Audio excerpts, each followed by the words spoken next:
আমার প্রিয় সপ্তম শ্রেণীর শিক্ষার্থী বন্ধুরা, তোমাদের সকলকে আমার চ্যানেলে স্বাগত জানাই। আশা করছি তোমরা সকলে খুব ভালো আছো। আজকে আমি তোমাদের যে রায় মার্টিনের প্রশ্নবিচিত্রা প্রকাশিত হয়েছে তার 260 পাতাতে তোমাদের সপ্তম শ্রেণীর ইতিহাসের প্রশ্ন দেওয়া রয়েছে, আর এগুলো হচ্ছে প্রথম পর্যায়ক্রমিক মূল্যায়নের প্রশ্ন। আমি এর উত্তরগুলো দেখিয়ে দেবো এবং তোমরা তোমাদের বইতে কত পাতাতে পাচ্ছ সেটাও দেখিয়ে দেবো।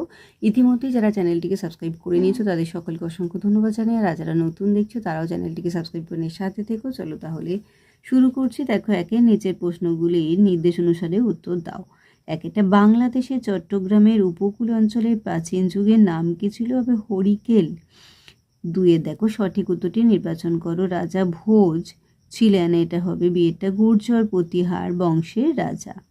3 শূন্যস্থান পূরণ করো। চোল রাজ্যের রাজধানী ছিল, এটা হয়ে যাবে তাঞ্জোর বা থানজোর নামে নগরটি। হিজরত বলতে কি বোঝো? হজরত মোহাম্মদের মক্কা ছেড়ে মদিনায় চলে যাওয়াকেই বলা হয় হিজরত। তারপর শূন্যস্থান পূরণ করো। দেখো, এটা হবে 1206 খ্রিস্টাব্দে বখতিয়ার খলজি মারা যান। নাড়ু বলতে কি বোঝো? চোল রাজ্যে কয়েকটি গ্রামকে নিয়ে গঠিত পরিষদ। শূন্যস্থান পূরণ। বাংলায় পাল যুগে রাজারা উৎপন্ন ফসলের 1/6 অংশ কর হিসেবে নিতেন। তারপর কিভাবে প্রাচীন বাংলা ভাষার জন্ম হয়? এটা তোমাদের ইতিহাস বইয়ের 30 পাতাতে। চলো দেখে নিই একটু।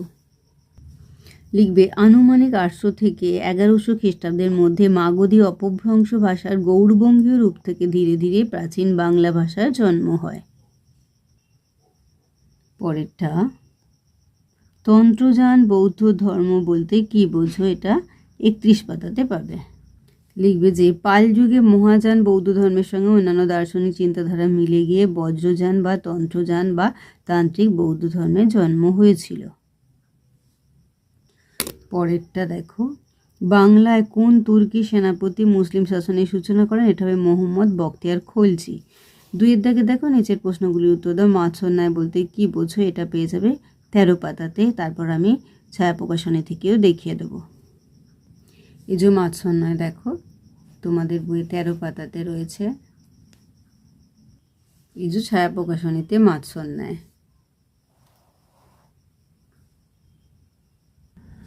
পরেরটা দেখো, রাজা বল্লাল সেন স্মরণীয় কেন? এটা 16 পাতাতে পেয়ে যাবে।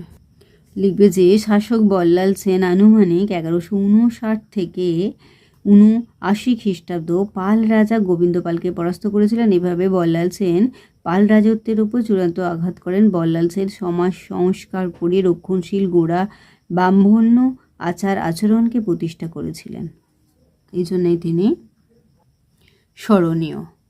আচ্ছা, এরপর আমরা চলে যাব শশাঙ্ককে কি বৌদ্ধ বিদ্বেষী বলা যায়? এটা আমরা পেয়ে যাব 12 পাতায়।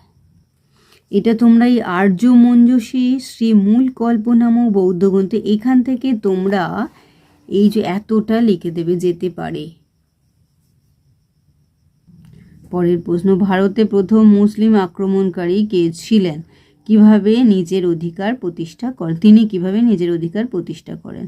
এটা 20 পাতা একটু দেখে নিই। দেখো, এটা উত্তর হয়ে যাবে মোহাম্মদ বিন কাসেম।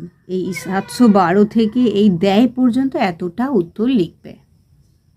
তাহলে ভারতে প্রথম মুসলিম আক্রমণকারী কে লিখবে? লিখবে যে মোহাম্মদ বিন কাসেম, আর বাকিটা যেটা দেখালাম আমি 20 পাতায় অতটা লিখে দেবে। পরে দেখো, চর্যাপদ কি? এর রচয়িতা কারা? 31 পাতায় দেখে নেই। চলো, চর্যাপদ হলো খ্রিস্টীয় 8ম থেকে দ্বাদশ শতকে লেখা বৌদ্ধ সিদ্ধাচার্যদের কবিতা ও গানের সংকলন।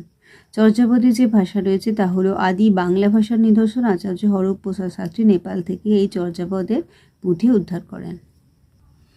3 দেখো নিচের প্রশ্নগুলির উত্তর দাও। একটা বাংলায় পাল ও সেন শাসনের তুলনামূলক আলোচনা করো। এটা ছায়া প্রকাশনী থেকে একটু দেখিয়ে দিচ্ছি। দেখো, এই যে দেখো ছায়া প্রকাশনীর পাল ও সেন শাসনের তুলনা। পরের প্রশ্ন, মাহমুদ কে ছিলেন? তিনি কোন সময় ভারত অভিযান করেন? তার ভারত আক্রমণের উদ্দেশ্য লেখো। এটা চলো আমরা 20 পাতাতে একটু দেখে নিয়ে ছায়া প্রকাশনী থেকেও দেখে নেব। আচ্ছা দেখো, প্রথমে বলেছে মাহমুদ কে ছিলেন। লিখবে যে গজনীর সুলতান ছিলেন মাহমুদ। তিনি কোন সময় ভারত অভিযান করেন? দেখো, 1000 খ্রিস্টাব্দ থেকে 1027, মোট 17 বার তিনি উত্তর ভারত আক্রমণ করেন। আর তার ভারত আক্রমণের উদ্দেশ্যটা আমি একটু তোমাদের গুছিয়ে ছায়া প্রকাশনী থেকে দেখিয়ে দিচ্ছি। এই যে ছায়া প্রকাশনী থেকে দেখো, দেখো পাল ও সেন যুগে বাংলার সংস্কৃতি ও ধর্ম বিশ্বাস কিরূপ ছিল, এটা চলো একটু দেখে নাও। টেক্সট বইয়েতে রয়েছে 30 পাতা, 31 পাতা এবং 32 পাতাতে। দেখো 30 পাতার এখান থেকে এতটা প্রথমে লিখবে, তারপর 31 পাতার এখান থেকে শুরু করবে, এতটা লিখবে। 32 পাতার এখান থেকে এতটা লিখবে।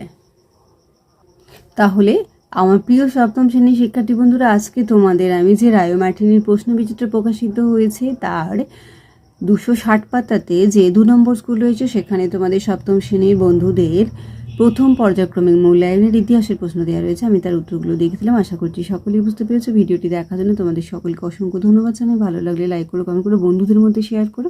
আর আগামী দিনে নতুন নতুন ক্লাসগুলো পাওয়ার জন্য অবশ্যই চ্যানেলটিকে সাবস্ক্রাইব করে নিয়ে সাথে থেকো। তোমরা সকলেই খুব ভালো থেকো।